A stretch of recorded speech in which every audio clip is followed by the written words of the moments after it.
Sog'indingizmi, qaytasiz, nega kelmaysiz, har kuni kech kelasiz.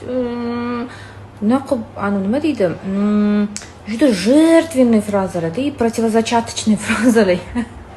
Ya'ni sizdan maksimal uni itaradigan ko'rinish, holat ham so'zlar, iboralar bu-da.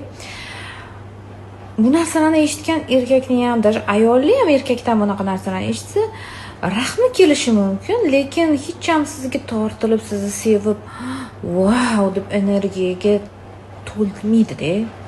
Aniq, o'zingiz tasavvur qilib ko'ring-da.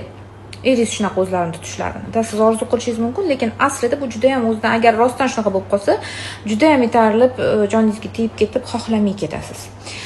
Partnyoringizni. Shuning uchun bunaqa narsalarni o'rniga siz o'zingiz bilan ozgina mashg'ul bo'ling va sog'inganingizda meni qanchalar sog'indingiz deb so'rashingiz mumkin.